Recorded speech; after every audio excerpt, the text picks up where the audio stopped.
আসসালামু আলাইকুম এভরিওয়ান। তো আমরা কিন্তু আজকে চলে আসছি একদম কক্সবাজার। আপনার আগের ভিডিওটা দেখলে বুঝতে পারবেন যে আমরা রওনা দিলাম। তো এখানে আমরা আস্তে আস্তে হয়তো একদম সকাল হয়ে গেছে, এটা হয়তো 5টা বাজবে হয়তো তখন। তো আমরা যাইতে যাইতে একদম কক্সবাজার যাইতে যাইতে হয়তো 6টা বাজবে, এরকম 6টা বা 6:30 এরকম বাজবে আর কি। তো এখানে আস্তে আস্তে সকাল হবে, আমরা রওনা দিয়েছিলাম হয়তো 12টা। তো এখানে আস্তে আস্তে 6টা 6:30 না জানি 7টা বাজছিল।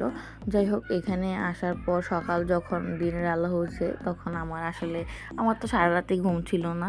আর যখন দেখতেছি যে দিনের আলো হয়েছে তখন আমার মুখ কলিজাটা এত বড় হয়েছে। আসলে আমি চিন্তা করতেছি, এখন যেহেতু দিনের আলো হয়েছে, এত ঘন্টা জার্নি করছি, এখন হয়তো আমরা প্রায় কাছাকাছি আসছি, এরকম একটা চিন্তা ছিল আর কি। না, আলহামদুলিল্লাহ দেখি যে না, আমরা অনেকটাই কাছাকাছি আসছি। আর এর মধ্যে আমরা কিছুক্ষণের মধ্যে আমরা চলে যাব, এটা আমি শুনছিলাম আর কি। আমি তো আর চিনি না, এই জন্য এখন দেখেন আবহাওয়াটা দেখতে আমার শান্তি লাগতেছে, কিন্তু আমার সাথে যে গাড়িতে যারা ছিল সবাই ঘুমাইতেছে। আর এই তো দেখেন আমরা চলে আসছি যে ডলফিন মোড়ে। এইটা সেই আমি সবসময় ব্লগে দেখতাম বা ভিডিওতে দেখতাম আর কি, এই যে ডলফিন মোড় এটা। আর এখান থেকে সোজা সমুদ্রটা দেখা যায়। তো এখন যেহেতু আসছে, এখন তো সমুদ্রে যাওয়া যাবে না। তো এখন আগে যে হোটেল ঠিক করছে ওইখানে যাব, তারপর চেঞ্জ করে তারপরে আসবো আর কি। আর সবাই তো অনেকক্ষণ ঘুমাইছে, সবাই গাড়িতে ঘুমাইছে ভাই, দেখেন এক একজন চিট পটাং হয়ে ঘুমাইতেছে।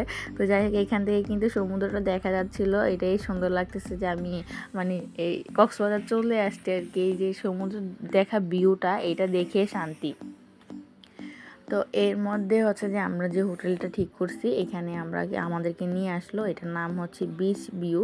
তো এই হোটেলটা আসলে আমাদের অভিজ্ঞতা তেমন একটা ভালো না, কারণ এখানে সকালের যে বুফে, এটা তাদের মেনুতে ছিল আর কি, যে আমাদের যে হোটেলের যে সব কিছুর সাথে মেনুটা ছিল। তো বুফে যে সকালবেলার নাস্তা, এটা আসলে একদম নর্মাল হয়ে গেছে। তো যাই হোক, এটা পরে একটা ভিডিওতে বলবো। আর এখানে ডলফিন মোড়টা আমাদের বারবার দেখানো হচ্ছে, কারণ আমরা আমাদের হোটেলটাই আমরা খুঁজে পাচ্ছিলাম না যে বিচ ভিউ কোথায়। তো এই জন্য আমাদেরকে এই জায়গাটা থেকে আমাদের 2-3 বার, আর গুগল ম্যাপও আমাদেরকে ভুল লোকেশন দিচ্ছিল। এই জন্য আমাদের একটু ঘুরতে হয়, এই জন্য বারবার আমি এই ডলফিন মোড়ের কাছে আসছিলাম আর কি, আমাদের গাড়িটা। তো এই মধ্যে যে ডলফিন মোড় থেকে পরবর্তীতে এখন যাবে যে বিচ ভিউতে। তো এখানে আসার পর যে একদম হোটেলে চলে আসছি বিচ ভিউতে। এই আমাদের সেই হোটেলটা। তো এইখানে